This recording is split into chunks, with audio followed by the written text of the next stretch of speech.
In 1972, when Apollo 17 astronauts Eugene Cernan and Harrison Schmitt drove their lunar rover nearly 20 miles across the plains of Taurus-Littrow, while most Americans had long lost interest in the space program, a few were still tuned in to the live telecast of the rover missions from the moon.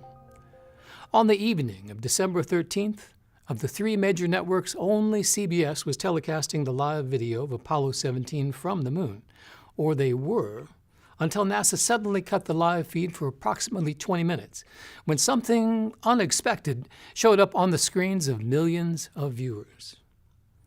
At 5:48 p.m. Eastern Standard Time on Wednesday, December 13th, astronauts Eugene Cernan and Harrison Schmitt loaded up their lunar rover and departed from their landing zone and drove across the plains of Taurus-Littrow. After making several scheduled stops, at approximately 8:40 Eastern Standard Time, telemetry began receiving the signal from the rover. Operators on Earth started panning the camera to obtain a panorama of the terrain. The camera had a 4-second delay due to the distance from the Earth to the moon, and the camera was controlled solely by operators from Earth. As the camera panned past the astronaut in front of the rover, it suddenly revealed a huge rectangular structure in the distance between the rover and the horizon. The structure was smooth, box-like, and seemingly comprised of the same lunar regolith that constituted the so-called soil of the moon. Cronkite and his co-host were stunned, Cronkite exclaiming, "That looks like a man-made object." Then just as suddenly, the live feed was cut, as was Cronkite, replaced with footage with a graphic that stated, "Recorded earlier today." When Cronkite returned 20 minutes later, he was seemingly amused, saying that apparently the camera on the lunar rover had taken a picture of itself, thus the look of a man-made object. Then, the live video coverage of EVA-3 continued, with no further mention of this incident in the telecast, nor apparently in any recorded document ever. There are several important points to note. Number 1. The reflectivity of the moon is approximately 7%, what is referred to as albedo, and indeed this immense object had the same reflectivity as the lunar soil. The lunar rover, on the other hand, was comprised of highly reflective gold Kapton foil, orange fenders, and other lightweight material which was orders of magnitude brighter than the surrounding lunar regolith. Number 2. There was no object or module on the rover which remotely resembled this huge rectangular structure, nor does that given explanation take into account the depth of field of the shot, which was a smooth pan from the astronaut to the horizon. Number 3. There was no part of the rover that was forward of the television camera apart from the high-gain antenna above it, and only the empty seats of the rover to the rear, which resembled lightweight beach chairs. Number 4. If NASA knew what every weld and gleaming inch of Kapton foil looked like on the lunar rover, then why cut the live feed? And why did CBS cut Walter Cronkite for 20 minutes? Number 5. And why is there no mention of this live misidentification in any document? Why does no air check of the telecast with Cronkite exist? We checked. And why is there no mention of this incident anywhere on the internet, which is rife with conspiracy theories? Even if the mysterious box-like object was on the rover itself, which it was not by virtue of the depth of field and relatively low albedo of the object, the incident on live TV should have been construed as perhaps the greatest broadcasting blunder of all time. Think about it, and just imagine the headlines. Walter Cronkite identifies alien structure on the moon, or Walter Cronkite mistakenly identifies lunar rover as alien structure. Either way, it's a major story, especially given the extraordinary context.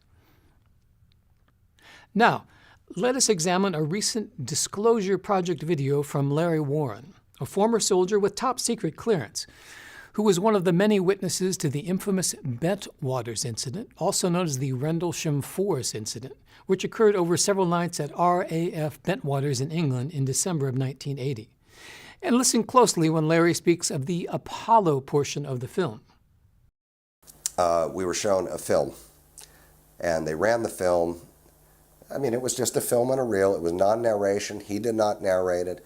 It began with gun camera footage, what I can only assume from maybe the 40s. It showed some aircraft, prop-driven aircraft, broad daylight. Looked like Florida Keys with a fleet of silver disco under it, broad daylight, like the movie camera was coming out of the canopy. That was one of the first frames. The clip changes. This thing went all the way up to the space program, and I swear to God, it showed structures on the moon, these box kind of things that looked sand-colored. It showed that lunar car moving around.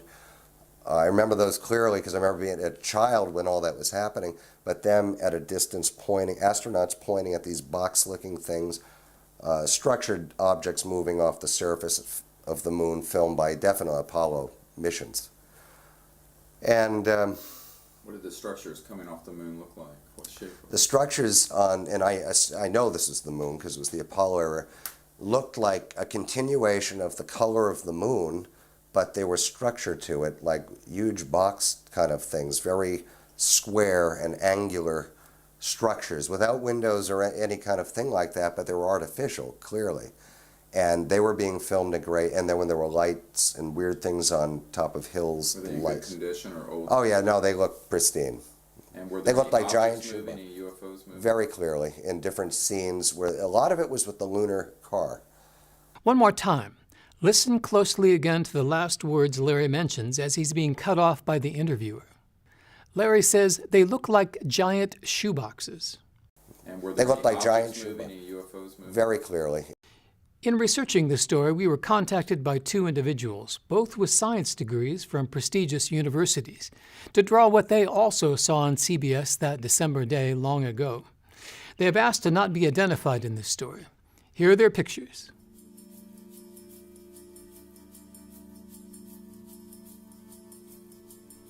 Now, here are their pictures with some artistic license to indicate the blackness of the lunar sky and gray regolith.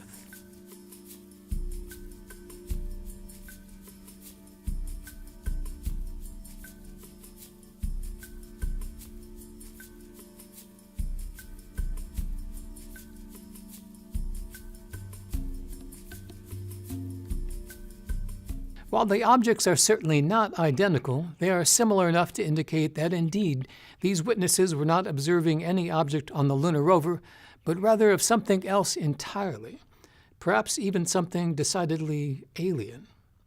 And just where are these video recordings now? At the Washington National Records Center in Suitland, Maryland, there are over 4 million decaying boxes of tax records, Life magazines, and for a time, all of the tapes from the Apollo missions. However, between 1979 and 1985, 140,000 tapes from the Apollo era had been checked out of the Record Center and sent to the Goddard Space Flight Center. But from there, the trail disappears.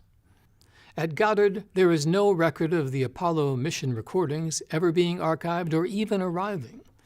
Concerning this dilemma, NASA has claimed that many of these recordings were degaussed, a technical term meaning they were simply erased.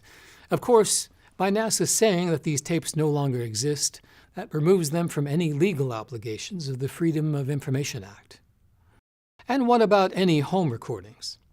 Though video recorders were invented in 1956 by Ampex Corporation, unfortunately, the first consumer model, the Philips 1500, was not released until after the completion of the Apollo program. So no home recordings exist of this or any telecast from the moon. Let's look again at a brief section of Larry Warren's video and listen closely to the Apollo section of Larry's tape. The space program, it showed, and I swear to God, it showed structures on the moon, these box kind of things that looked sand-colored. It showed that lunar car moving around. I remember those clearly because I remember being a child when all that was happening, but them at a distance pointing, astronauts pointing at these box-looking things, structured objects moving off the surface of the moon, filmed by definite Apollo missions. Larry mentions that the lunar rover was driving around. As the only television camera was mounted on the front of the rover, the only possible way Larry could have seen what he described is if he was watching a film shot by one of the astronauts. Consider this possibility. When the live feed from Apollo 17's EVA-3 was cut for 20 minutes, that gave astronauts time and opportunity to use the handheld 16mm Mauer data acquisition film camera, moving at 6 to 24 frames per second, to document the extraordinary object or objects they were seeing. If indeed Larry Warren is telling the truth, then this was probably the section of the film shown to him and others at Bentwaters, as it also included the rover in the shot, which again would not have been possible with the rover's onboard video camera. NASA has stated that many of the Apollo-era video recordings were erased or simply recorded over as a cost-cutting measure.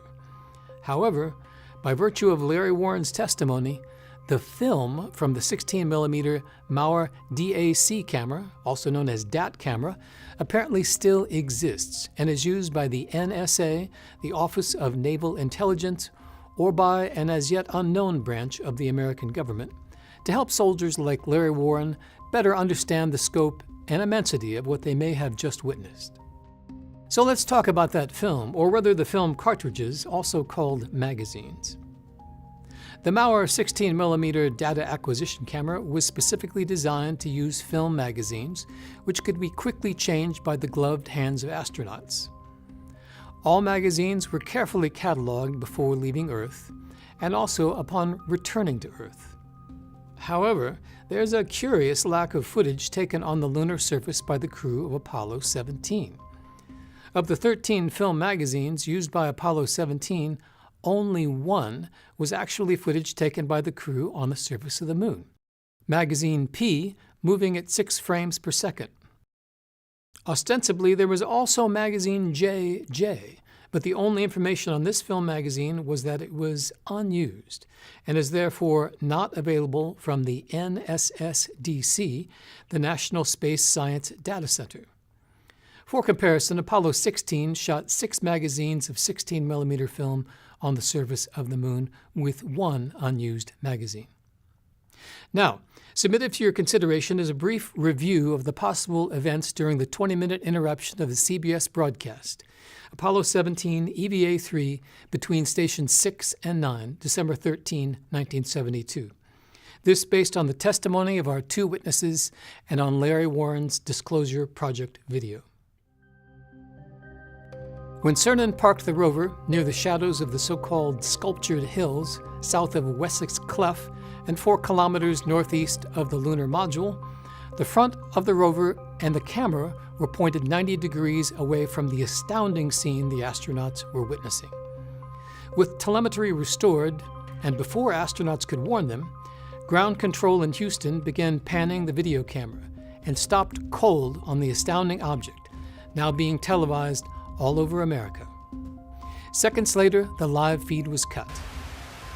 As NASA cut the live feed, that gave Mission Commander Eugene Cernan the opportunity to reposition the lunar rover, possibly facing 180 degrees away from the structure, such that the astronauts could perform their scheduled EVA-3, then realign the high-gain antenna to resume the live video.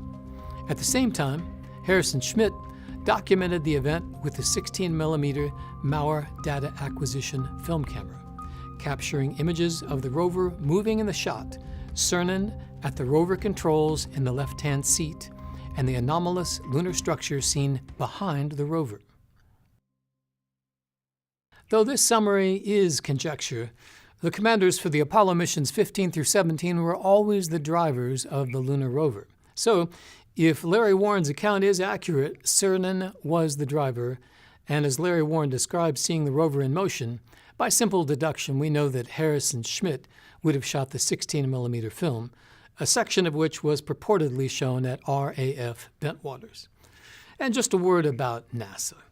In no way is this report intended to indict NASA for their actions or inactions, nor to point blame at any astronaut nor engineer.